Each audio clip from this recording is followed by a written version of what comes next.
Kalau kita hitung sejak 7 November 2025 itu sudah 196 hari kurang lebih.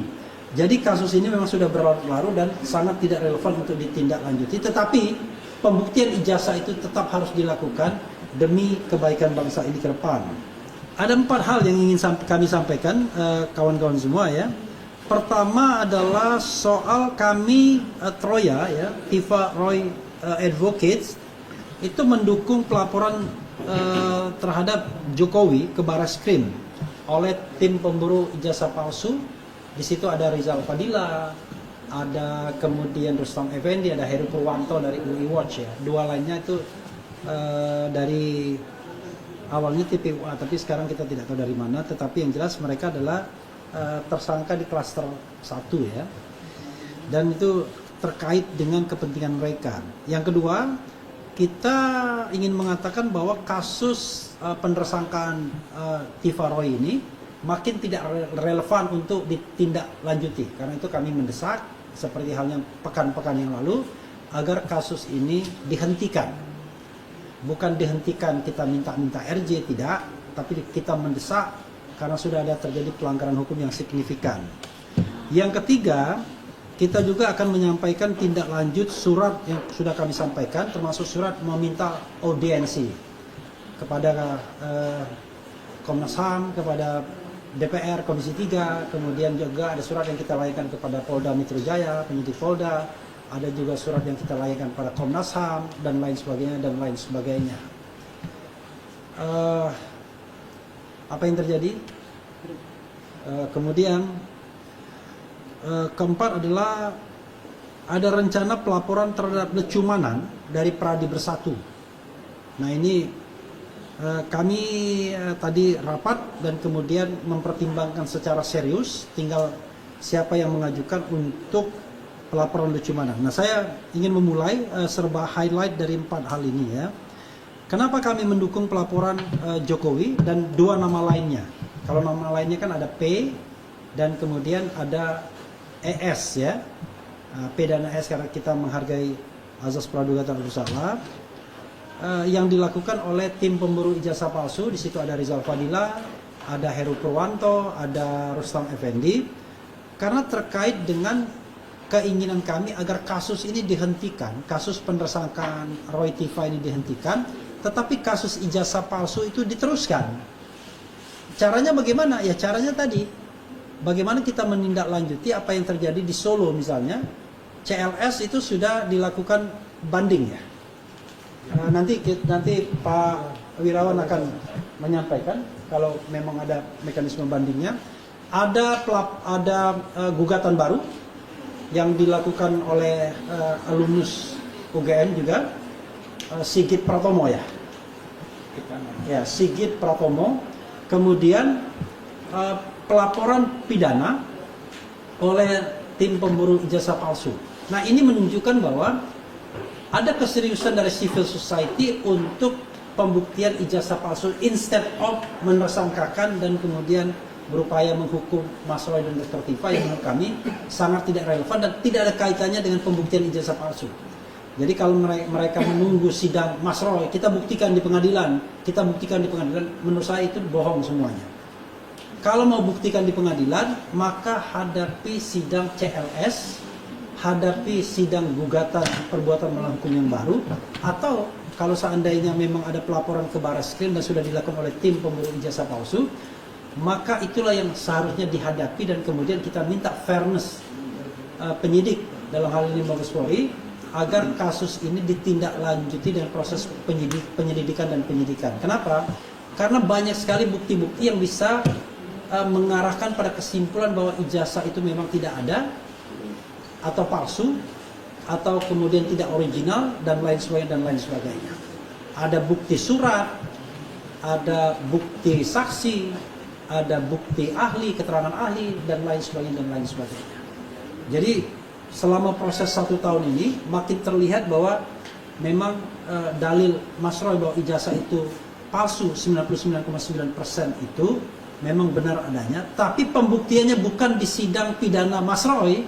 Karena sidang pidana Mas Roy, kalau misalnya kasus ini disidangkan itu tidak relevan. Karena itu kita mendorong ini dihentikan, kemudian dibuka pelaporan pidana itu sebagai Bonatua Silalahi misalnya juga melakukan langkah-langkah hukum untuk membuktikan bahwa ijazah itu memang palsu.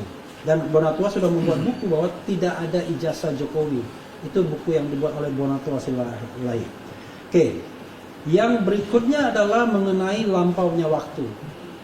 Ini sudah berapa pekan kami mendalilkan bahwa kasus ini sudah lampau waktu dari ketentuan yang diatur dalam baik kitab undang-undang hukum acara pidana yang lama maupun yang baru, yaitu 14 hari. Kalau kita lihat ya, misalnya kalau kasus ini kita anggap bahwa pelimpahan tahap kedua itu dilakukan pada 17 April misalnya, ujungnya 17 April, maka dari 17 April ke sini itu sudah lebih dari 1 bulan. Kita tidak tahu apakah sebenarnya belum dilimpahkan oleh penyidik Polda Metro Jaya atau sudah dilimpahkan, tapi yang jelas makin tidak relevan untuk ditindaklanjuti karena berlarut-larutnya waktu dan melampaui waktu yang ditetapkan oleh undang-undang. Dan juga kalau kita kaitkan dengan pelimpahan yang dilakukan oleh Polda Metro Jaya, kami sudah mengatakan bukan 14 hari lagi tetapi sudah 84-85 hari. Jadi makin tidak relevan kasus ini untuk ditindaklanjuti. Kalau kita hitung lagi ke belakang, sejak Jokowi melakukan pelaporan, oke, ada teman kita, ya silakan masuk aja, silakan masuk. Terus ya, ya silakan, ya Kompas TV. Sejak pelaporan Jokowi pada tanggal 30 April 2025, maka kasus ini sudah lewat dari 1 tahun. Kalau kita hitung sejak 7 November 2025, itu sudah 196 hari kurang lebih.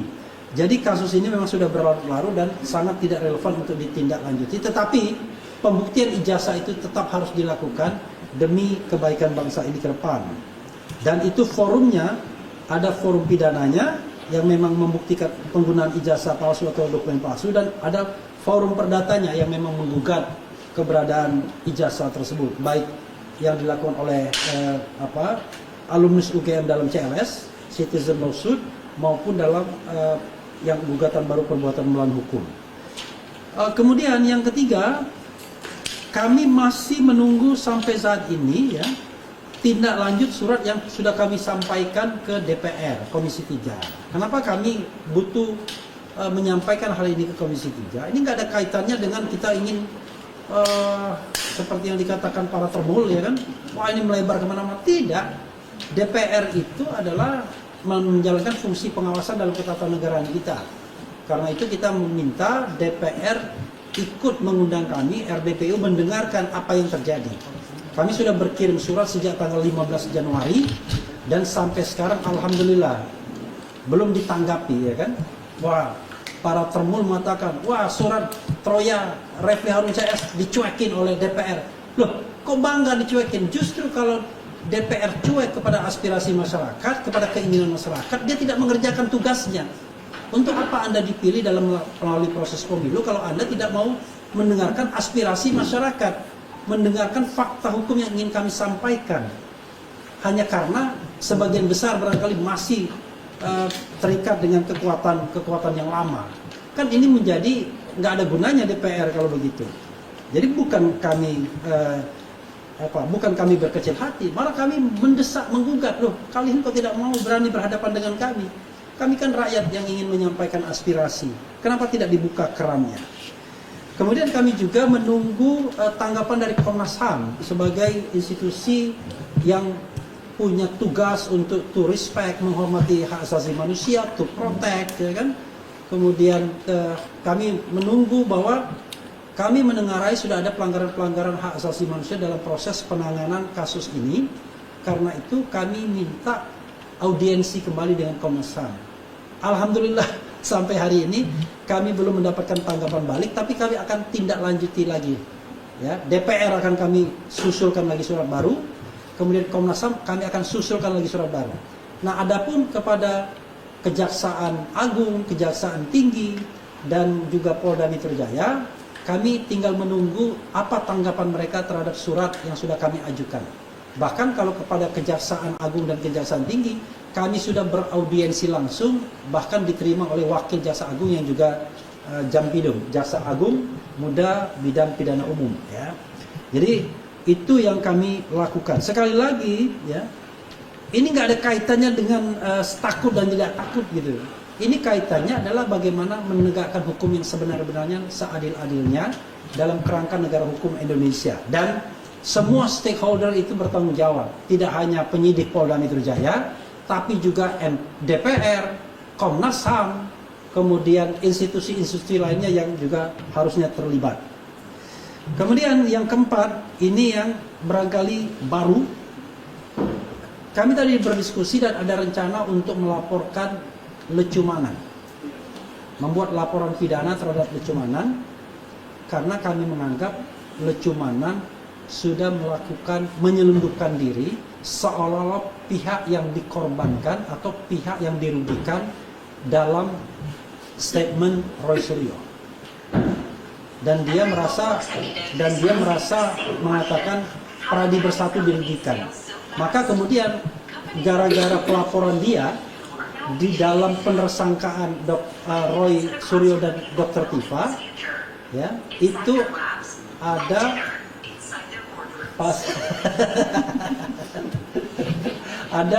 ada penggunaan pasal 28 ayat 2 Undang-Undang ITE.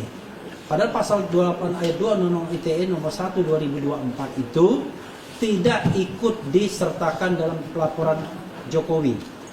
Jokowi melaporkan 5 pasal, pasal 310 KUHP lama, 311 KUHP lama, 27A Undang-Undang ITE 1 2024, kemudian pasal 32 ayat 1 dan pasal 35 Undang-Undang ITE pertama, yaitu Undang-Undang nomor 11 tahun 2008. Jadi pasal 28 itu adalah pasal yang diduga karena penyelundupan diri dari Pradi Bersatu yang diwakili oleh Lecumanan. Karena itu dalam perspektif kami, ya Lecumanan harus bertanggung jawab. Nanti akan diterangkan oleh baik Pak Al-Khatiri maupun Pak Didit, ya.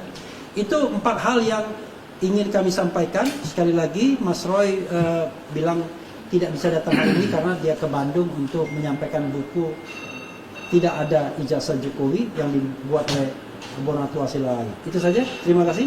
Assalamualaikum warahmatullahi wabarakatuh. Silakan Mas Didit mungkin ingin menambahkan.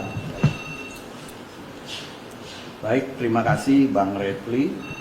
Jadi saya tambahkan di sini. Yang pertama-tama saya ingin menyampaikan kenapa berkas perkara ini sebenarnya yang laporan mentersangkakan Mas Roy dengan Dr. Tifa ini sebenarnya tidak layak kalau kita bicara dari perspektif hukum, ya sebenarnya tidak layak sudah. Kenapa? Jadi begini, pertama saya kemarin juga sempat sampaikan di publik, harusnya pasal 310, 311 itu harus jelas penerapannya. Yang satu unsurnya adalah sekedar mencemarkan nama baik, yang satu lagi ada unsur fitnah. Nggak bisa diterapkan dua-duanya. Jadi kalau pencemaran nama baik, artinya ijazahnya Pak Jokowi memang palsu.